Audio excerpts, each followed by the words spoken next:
Assalamualaikum warahmatullahi wabarakatuh, sahabat pelatihan yang berbahagia. Hari ini saya ingin menyampaikan materi terkait apa yang kita sebut dengan moderasi beragama dan pembangunan nasional. Sebuah tema yang sangat penting.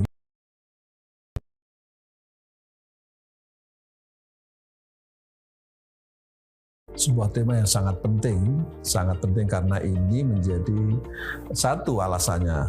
Khusus moderasi beragama, ya, kalau kita bicara moderasi beragama, ini menjadi isu yang sangat besar, terutama dalam konteks pembangunan nasional yang sudah masuk IMN tahun 2020, tahun 2024. Ada dua yang saya kira perlu kita berikan penekanan. Pertama, kata moderasi.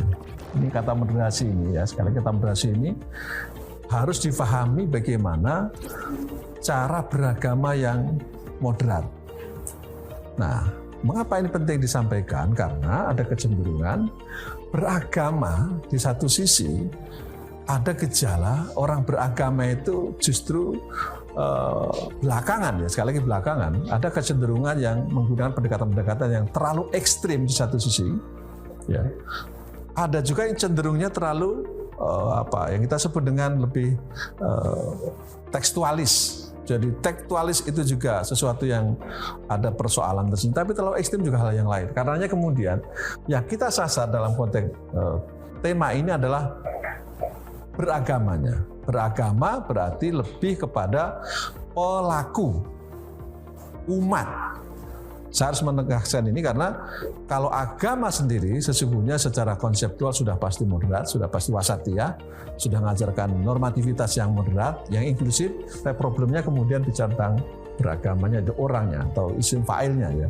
Nah, yang kedua di sini kalau kita lihat dari judul kita ini ada persoalan terkait dengan pembangunan nasional. Nah, kita tentu saja sangat paham dengan dua kata kunci pembangunan nasional ini. Pembangunan nasional yang sudah diusung berlangsung lama, sejak mulai Orde Lama, Orde Baru, seterusnya sampai sekarang dua reformasi, pasti mensyaratkan dua hal. Yakni satu adalah menyangkut tentang bagaimana kenyamanan, keharmonian umat, dan yang kedua ujungnya nanti bisa melahirkan kemakmuran. Tidak mungkin pembangunan nasional berjalan dengan baik kalau terjadi disharmoni antar umat beragama.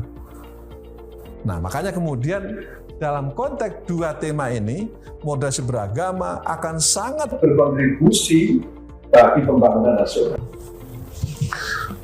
Sahabat pelatihan yang saya hormati, saya ingin masuk pada tema berikutnya, ya, terkait dengan apa yang kita sebutkan indikator, ya. Ada indikator, ada empat indikator yang menjadi konsep moderasi beragama. Nah, empat itu adalah satu konsep ini, apa yang kita sebut dengan anti kekerasan, ya. Jadi saya harus menyebut ini penting sekali. Sekali lagi belakangan ini ada kecenderungan orang yang meyakini pemahaman keagamaannya cenderung truth claim, kebenaran tunggal, dan yang lebih berbahaya kemudian memaksa kebenaran tunggal itu dengan cara-cara model-model kekerasan. Kekerasan itu dipahami bisa macam-macam. Bisa kekerasan fisik, bisa kekerasan non fisik. Kalau kekerasan yang pertama pasti mudah dilihat. Tapi yang tidak kalah berbahaya juga kekerasan non fisik, misalnya ujaran kebencian, kemudian cenderung membuat berita-berita yang sifatnya prasangka, kemudian penghinaan, bullying, dan macam-macam. Ini yang kemudian dalam konteks moderasi beragama juga satu hal yang harus menjadi komitmen kita, menjadi musuh bersama yang harus kita tentang. Nah, yang kedua, sahabat pelatihan yang saya hormati, komitmen kebangsaan, ya, komitmen kebangsaan ini sangat penting untuk kita jadikan indikator moderasi beragama karena ini akan berdampak kepada bagaimana semua kita, komponen bangsa ini, warga bangsa ini menjadikan bangsanya itu harus bangsa yang dicintainya.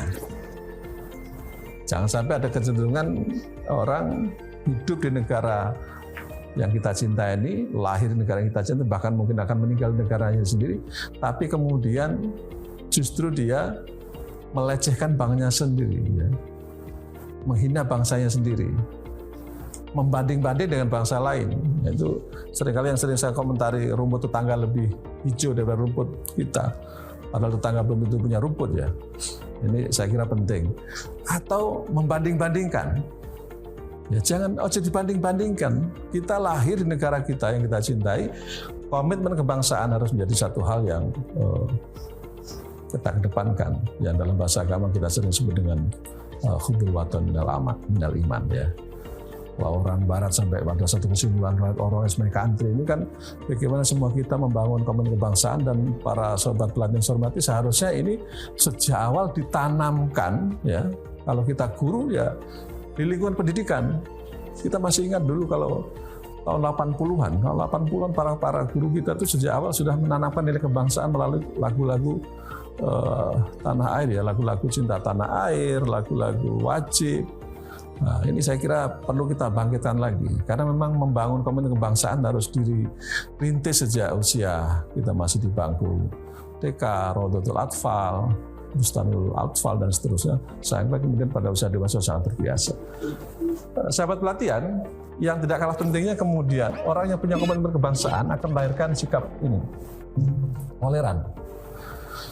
Nah, toleransi, mengapa kita perlu ini menjadi concern kita bersama?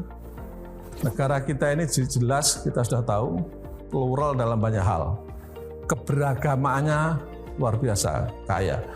Ada sekian agama, minimal ada 5 agama, ya, yang berada di negara kita dan diakui secara regulasi.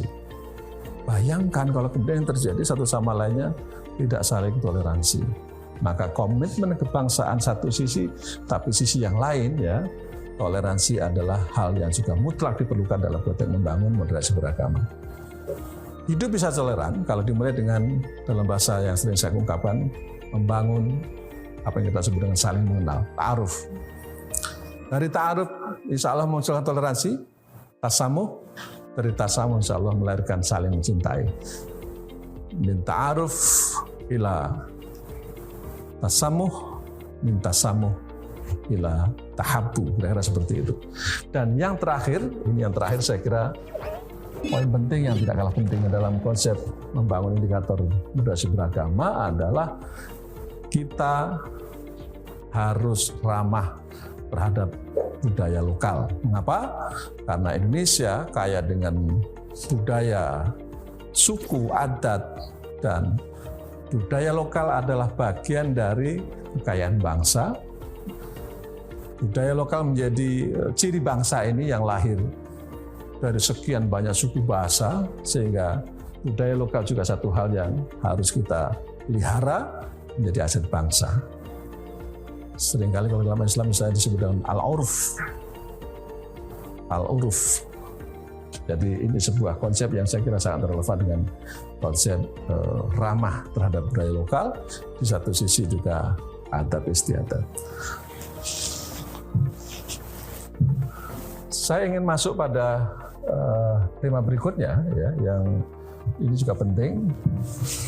Saya kira menyangkut mengapa sih kita harus bicara moderasi beragama dalam kehidupan berbangsa dan bernegara. Setidaknya ada beberapa reasoning yang harus saya sampaikan dalam pertemuan ini, sahabat pelatihan.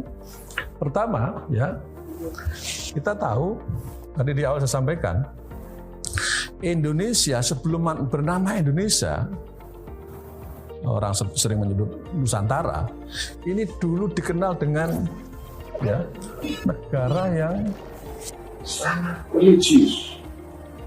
Hampir semua keyakinan itu tumbuh di negara kita ini. Jauh sebelum nama Indonesia itu lahir. Dulu masih disebut Nusantara. Berbagai keyakinan sudah ada. Nah, karena itu sebuah realitas yang tidak bisa kita hindari. Sebagai sebuah negara yang sangat kuat religiositasnya, maka tugas kita bagaimana kemudian religiositas itu menjadi bagian penting yang juga harus kita perkuat kekayaan bangsa. Nah, di satu sisi, ya, negara ini hadir begitu kita memproklamirkan tahun 1945, ada sekian banyak diskusi. Kita ini di satu sisi nilai-nilai agama sudah terbangun semakin kuat, tapi di sisi lain kita juga harus menghadirkan sebuah negara. Konsep kita apakah negara ini berdasar negara agama atau bukan? Muncullah beberapa pandangan yang kemudian diskusinya sangat alus, diskus pada tahun itu. Satu sisi ada yang menghendaki negara agama, sisi lain negara sosialis, sisi